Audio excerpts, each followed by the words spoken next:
All right, more fruitful bounty from West Virginia is the Jim Beam single barrel at 108 proof. Non-chill filtered. Yes. I'm really interested in this because the more I was looking at it, I'm like, I've looked it over when it's been in Ohio, and I was looking at it, I'm like, you know what? This is just weird enough. This is just like, it has me intrigued. There's enough about it that I'm like, what the fuck? You want to know what's weird is that I love Jim Beam to fucking death, and I didn't even know this existed until you told me. Really? It's been at Chalet. I've looked up this shit all the time, and I have never seen it or heard about it. Yeah, no, it's been at Chalet, and I've passed on it because there's been other stuff. They had it cheaper there, but this was sitting in front of me, so. Yeah, no, this is like fascinating to me. Like, I did not know that they had like well, here's the thing. I knew that they had a single barrel at like 95 proof. I didn't know about the 108 proof. Fair enough. I knew that they had like a lower proof single barrel, but this one is new to me. Fair enough. But let's get into it.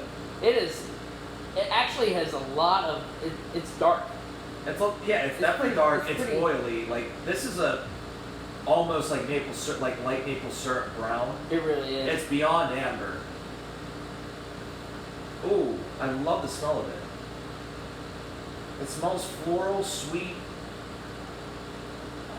No Jim Beam funk to note. I get almost like not like a young doughiness, but I get a bready kind of note to it. Like a Mancini's bread. It almost reminds me of like pretzel dough, actually. A little bit, yeah, because it's like a darker like bread. Just regular pretzel dough. Yeah, I can see that. Like a sourdough. A little bit salty, a little sour, yeah. Yeah, I can see that completely. And then what's the sweetness I'm getting? I'm getting a little bit of caramel. Yeah, I was gonna say I can't necessarily place it, but it is one of the traditional bourbon notes. It's like the caramel from Buffalo Trace without any of the cherry or anything. Yes. Like standard Buffalo Trace, sweet. There is a fruitiness to it. It's not a cherry; it's a darker fruitiness. It reminds me a little bit more of like the fruitiness you can get from some of the Knob Creeks. A little bit, yeah, like figs and prunes and stuff. Yes. Yeah. There's one other. Honeysuckle? I get some floral note that I can't put a finger on, and I feel like it's honeysuckle. It's along those lines. It's I'm definitely getting a floral note. It's a light floral, not a dark floral like rose, but it's something light and like light, bright, sweet, like honeysuckle. I can see that. I'm excited. Let's taste this.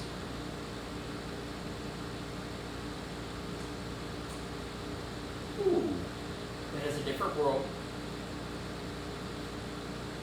I get like a green kind of note to it more toward the finish. It doesn't stick around too long. A little bit, yeah. It jumped out at me because that's not a Jim Beam thing to me. This tastes like a younger, sweeter Baker's. Like, I understand whenever, like, I asked, does it taste like Baker's, and you say kind of, but not really.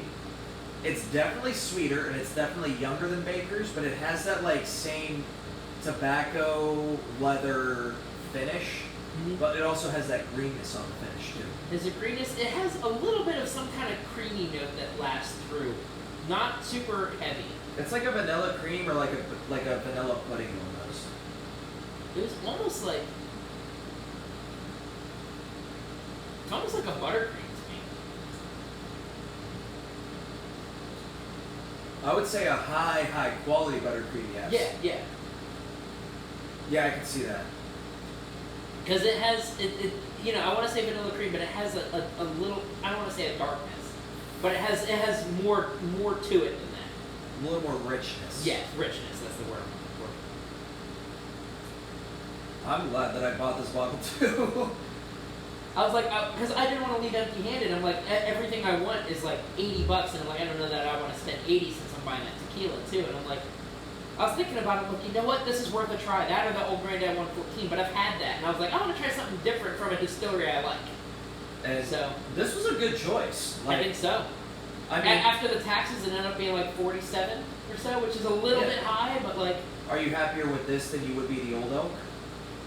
Personally, yes. I think you picked the best bottle you could have from like your. I think so. Personally, this is more up my alley. Yeah. Again, I have to see how that opens up. If it loses a little bit of that Irish aspect to it, it'll grow more. I know it would lose a little bit for you. It would grow more on me. Right. Which I'm hoping it doesn't, but at the same Right. time, if it loses that little bit of Irish, It's not like it had anything drawing it back. right. I think that the one thing that like would raise it a little bit, in my opinion, if it lost the Irish like fruitiness, if they rate like the dessert notes increased. So there was like more confectioner sugar, more Right. vanilla, more like doughiness. Mm-hmm. If it turned into more of a dessert whiskey, I wouldn't be upset about that. Right. And that actually might raise it up another point at that rate. Right. But anyways, This is really good. I When I first tried it, I wasn't sure what I thought because it was nothing like I expected. I came into it with an expectation, you know, it's a bean. It's going to taste like the bean lineup to some degree. It does not at all. It has a little bit of that peanut funk. It has a little bit of like. It doesn't have any of the fruit that some Jim Beam products have. It reminds me more of different bean products Yeah. than it reminds me of regular bean. Yeah, and it doesn't have Again, like the fruitiness is more reminiscent of the Knob Creek. right. The overall flavor profile on the like the whole mouthfeel and the whole palate was reminiscent of Baker's. Yeah, and it doesn't have the like brown sugar that like No. Knob Creek or Baker's or Booker's Right. has. But it has, and I think that comes from just it being younger. Well, I mean, you have to remember too. Baker's and Booker's are both under 7 years. Right. Or well, Baker's is above 7 years. Booker's is a little bit below 7 years. And I don't know. This is non-age statement. I feel like if we look up that particular barrel, they might have information on it. I don't know. But I gotta say, I think this is the best Jim Beam product I have had. Like Jim I Beam. have to agree. Is it my favorite? I want to say no, just because you know the place Old Tub has in my heart. If we're excluding Old Tub as my daily sipper being in there, yes, easily this. I have a hard time comparing the two because this is $20 more expensive. Well, yes, that's true. In this But it's circumstance- also more expensive than any other regular bean stuff too. This is true. But I mean, like, comparing, like, the double oak to this. If you got this, what is this at Chalet? Like 35, I'm guessing? 30-ish, 30 to, between 30 and 40 somewhere. I think I would spend the extra money on this over the double oak. I think I would too. Yeah, like, I would buy this again in a heartbeat, I think. Which, by the way, did they discontinue Jim Beam Bonded, or is Jim Beam Bonded just... Discontinued. Okay, so they did replace that with Old Tub. And honestly, that was the move to make. I think so. You get the Jim Beam name off of it for the people who didn't want to buy it for just that purpose. Non-chill filter, which the Bonded was not. Correct. The old recipe, which the Bonded was not. The Bonded was just Jim Beam at 100 proof. Yeah. So And they the bottle, did, the bottle. yeah. But this, they changed it up completely, and I think they changed it up in the best way Yeah, possible. so I don't think that they didn't want to have a bottled and bond competition within their own like ranks. Right. And honestly, I do think that Old Tub is better. However, I do kind of wish they put Old Tub in the same bottle. Yeah. That's the only caveat I have to that, is that I love the shape of Jim Beam's bottle. I don't know why, I just do. You really do be looking rectangular though. I like rectangular bottles. Look at me in Knob Creek. Can you blame me? Understandable. My friend, the octagonal bottle was a terrible at blends. Well, I don't think they're octagonal, but you know, They're you get my point. dodecahedron. I was gonna say pentagonal dodecahedronal. Is that how you say that? Yes. Maybe. Dodecahedronal? I don't know. We're out here fucking up English Either way. and Buffalo Trace's lineage. Well, I'm kidding. People are gonna hype over that no matter what anyone ever says. Well, I will give them this. While standard blends is overrated, I really do want to try Bland's Gold, and I really want to try straight from the barrel. Oh, I want to try them too. I don't think I'd ever buy a bottle. But Well, I wanna that's try the it. thing. I might buy a bottle of the Gold if it's as good as people say it is. Fair Because enough. the way people talk about the Gold is the way people, like regular people, talk about regular blends. Okay. So, like bourbon drinkers will talk about Bland's Gold the way that taters talk about Bland's Standard. Okay. So that's why I want to try Bland's Gold. It's like regular wings, but Jewish. I'm Jewish. Don't cancel us. He can make those jokes. All three of our viewers are gonna cancel us now. Now we're gonna go down to 2 viewers. God Can I put damn. being canceled on a resume? Yeah. Because somebody will hire me, it's just a matter of who canceled me. There you go. But anyway, This is really good. Yeah, It's grown on me after that first pour I had. I have nothing but good things to say about it, and I think this is probably the best like standard name single barrel I've tried. So out of 10, where do you put it? A scale of 1 to 10, compared to every bourbon I have had, not just Jim Beam. Right. I would put this. Put it at like a 6.5 or a 7. I think I'd still put this one at a 7 too. Yeah. I like this one. Above average, especially factoring in price. Yeah. It has qualities from all. I mean, Beam is one of your favorite distilleries, so it has qualities from a lot of different Beam products. But it's still distinctly Beam, and it's still distinctly like not any of their other lines. Correct.